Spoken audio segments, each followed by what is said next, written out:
बिस्मिल्लाहिर्रहमानिर्रहीम अस्सलाम वालेकुम डियर स्टूडेंट। आज हम आई कॉम पार्ट वन की जो प्रिंसिपल ऑफ अकाउंटिंग की बुक है सुहेल अफजल और एम आरिफ चौधरी साहब की, इसका जो चैप्टर नंबर 8 है कैश बुक वाला, इसकी एक्सरसाइज नंबर 6 आज हम करने जा रहे हैं।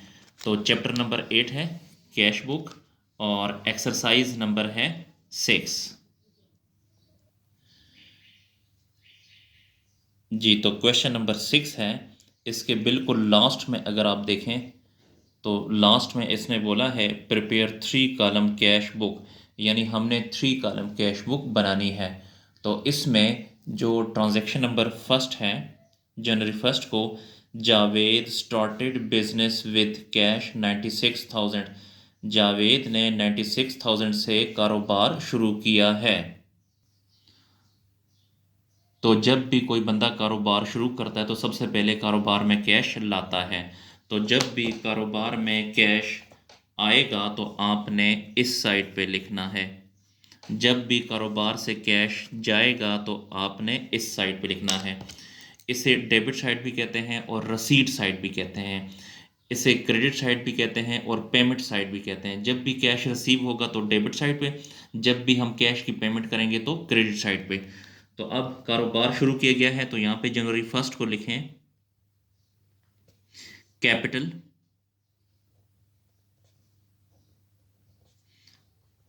Capital account. 96,000 से कारोबार शुरू किया है तो कैश के कॉलम में लिखें 96,000 लिखें जी यहाँ पे। उसके बाद जो नेक्स्ट ट्रांजेक्शन है, सेकेंड डेट को डिपॉजिटेड विद बैंक 26,000, बैंक में 26,000 रुपया जमा करा दिया।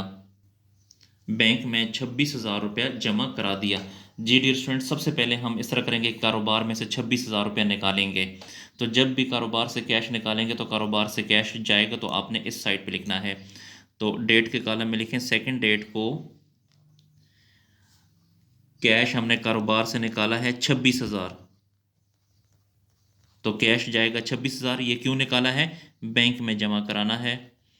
तो यहाँ पे लिखें बैंक अकाउंट।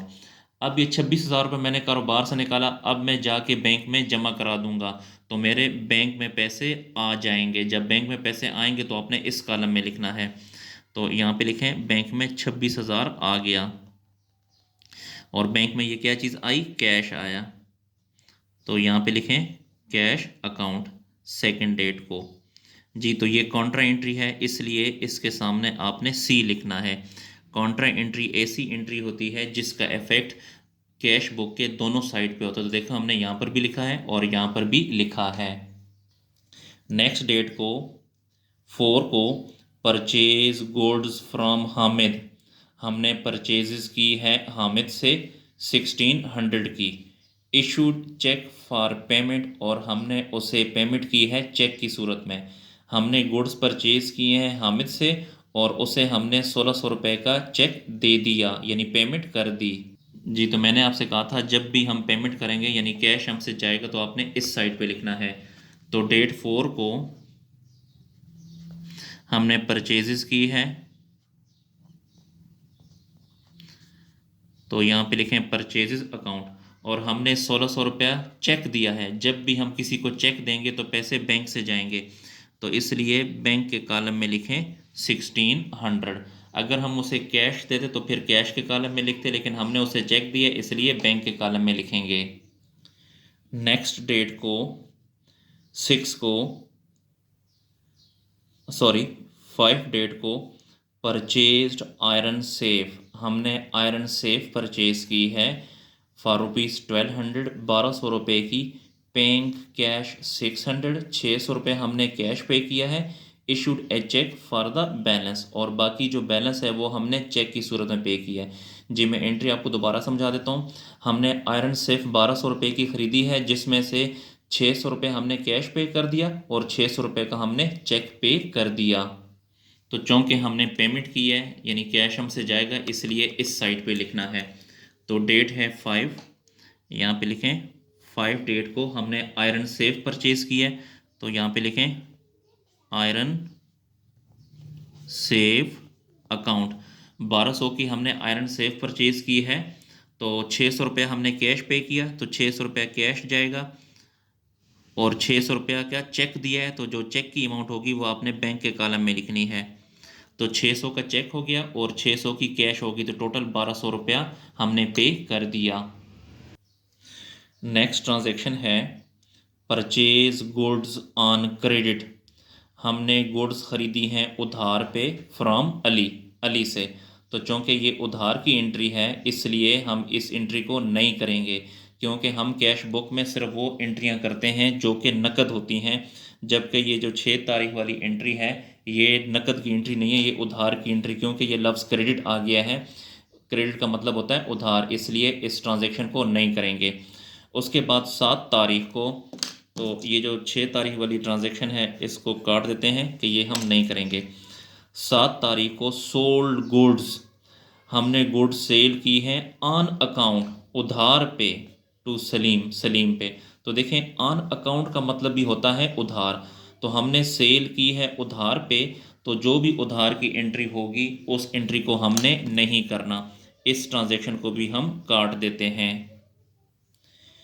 इसी तरह 10 डेट को defective goods return by Salim से अशिया वापस हुई हैं, ये भी चूँकि उधार की एंट्री थी, इसको भी आपने नहीं करना। उसके बाद 11 तारीख को रसीव्ड ए चेक फ्रॉम सलीम से चेक आया है 2100 रुपये का, सलीम से चेक आया है 2100 रुपये का।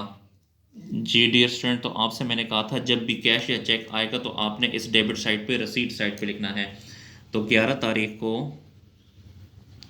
चेक आया है सलीम से, तो यहाँ पे सलीम का नाम लिखें, सलीम अकाउंट। मैंने आपसे कहा था चाहे हमारे पास चेक आए चाहे हमारे पास कैश आए तो आपने कैश के कॉलम में लिखना है। तो यहाँ पे लिखेंगे 2100 रुपये का चेक आया है।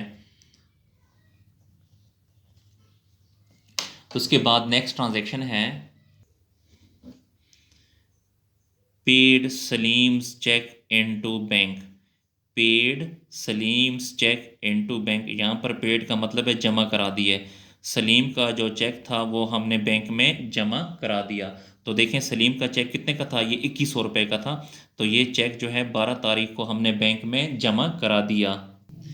जी, तो मैंने आपसे कहा था जब भी कैश या चेक बैंक में जमा कराएंगे तो इस साइड से कैश में से निकालेंगे और इधर बैंक में लिखेंगे। तो 12 तारीख को हमने 2100 का चेक जमा कराया, तो सबसे पहले कैश में से 2100 निकालें। ये किधर जमा कराना है, बैंक में, तो यहाँ पे लिखें बैंक अकाउंट। अब ये 2100 रुपये हमने कैश में से निकाला, अब जाके बैंक में जमा कराएंगे तो बैंक में कैश आ जाएगा। तो ये बैंक का कॉलम है, यहाँ पे 2100 लिखें। तो ये 2100 जो है बैंक में क्या चीज़ आई, कैश आया, तो यहाँ पे लिखें कैश अकाउंट। तारीख है 12, ये भी कॉन्ट्रा एंट्री है तो इसलिए इसके सामने भी सी लिखें। कॉन्ट्रा एंट्री ऐसी एंट्री होती है जिसका इफेक्ट दोनों साइड पर होता है।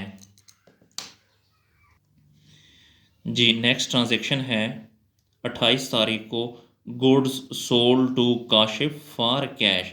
हमने काशिफ पे सेल की है नकद, 3300 रुपये की सेल की है। तो देखें जब हम सेल करते हैं तो कैश हमारे पास आता है, तो जब भी कैश रिसीव होगा यानी कैश आएगा तो आपने इस साइड पे लिखना है। तो 28 तारीख को हमने सेल की है, तो यहाँ लिखें सेल अकाउंट। तो 3300 रुपया कैश हमारे पास आया है क्योंकि हमने 3300 रुपये की सेल की है। उसके बाद जो नेक्स्ट ट्रांजैक्शन है 29 तारीख को cheque issue to Ali 2150। Ali को हमने चेक इशू किया यानी अली को हमने चेक दिया है 2150 का, एंड डिस्काउंट रिसीव्ड 50, और जो डिस्काउंट है वो 50 है। तो अली को हमने चेक इशू किया है यानी चेक हमसे गया यानी हमने पेमेंट की है, तो आपने इस साइड पे लिखना है। तो 29 तारीख को यहाँ पे लिखें 29 तारीख को हमने चेक इशू किया है अली को, तो यहाँ पे अली अकाउंट यानी अली का नाम आएगा। हमने उसे चेक दिया है 2150 का, तो बैंक से पैसे जाएंगे और 50 रुपीज़ डिस्काउंट है तो डिस्काउंट के कॉलम में लिखें 50 रुपीज़। लास्ट ट्रांजैक्शन है सैलरीज पेड 3300 बाई चेक। हमने सैलरीज पे की है 3300 रुपया, लेकिन हमने चेक की सूरत में पे की है, यानी हमने चेक दिया है। तो हमने पेमेंट की है, जब भी पेमेंट करें यानी कैश हमसे जाएगा तो आपने इस साइड पे लिखना है। तो 30 तारीख को यहाँ पे लिखें, 30 तारीख को हमने सैलरी पे की है, तो यहाँ पे लिखें सैलरीज अकाउंट, और वो हमने चेक की सूरत में पे की है, यानी हमने चेक दिया है। अगर कैश देते तो मैं कैश के कॉलम में लिखता, लेकिन हमने चेक दिया है इसलिए बैंक के कॉलम में लिखेंगे। तो 3300 रुपया यहाँ लिखें, 3300। जी डियर स्टूडेंट, हमारी जो ट्रांजेक्शन है वो कंप्लीट हुई। अब इसका हम टोटल करते हैं। तो यहाँ पे डिस्काउंट के कॉलम में अगर देखें तो यहाँ पे कोई ट्रांजेक्शन नहीं है, तो इसको नील कर देंगे। और यहाँ पे डिस्काउंट 50 है, तो यहाँ पे लिखेंगे 50। जी, उसके बाद एक ये कैश का कॉलम है और एक ये कैश का कॉलम है। आपने इस तरह करना है कि इसको प्लस करना है, देखना है कि ये वाली साइड बड़ी है कि ये वाली, तो आई थिंक कि ये वाली साइड बड़ी है, तो प्लस करें। 96,000 प्लस 2100 प्लस 3300, तो ये बनता है 101400, 1014 और 00। यही अमाउंट यहाँ पर भी लिखें, 1014 और 00। अब इस अमाउंट में से माइनस करें, 26,000 भी माइनस करें, 600 भी माइनस करें और 2100 भी माइनस करें। जी मैं दोबारा बता देता हूँ कि ये वाली साइड बड़ी थी, इनको हमने प्लस किया तो ये 101400 आया, इसको यहाँ भी लिखा, यहाँ भी लिखा। इसमें से ये भी माइनस करें, ये भी माइनस करें और ये भी माइनस करें, तो बाकी आपके पास रकम बच जाएगी 72,700। इसे आपने बैलेंस कहना है। बैलेंस भी लिख सकते हैं या फिर बैलेंस CD भी लिख सकते हैं, कैरी डाउन। उसके बाद आपने देखना है कि ये बैंक का कॉलम बड़ा है या ये, तो मेरा ख्याल है ये वाली साइड बड़ी है। तो जमा करें 26,000 जमा 2100, तो ये आ जाएगा 28,100। यही अमाउंट यहाँ पर भी लिखें, 28,100। इस 28,100 में से 1600 माइनस करें, 600 माइनस करें, 2150 माइनस करें और 3300 माइनस करें, तो आपके पास अमाउंट बच जाएगी 20,450। जी डियर स्टूडेंट, हमारा जो क्वेश्चन है वो कंप्लीट हुआ, तो इसको नोट कर लें।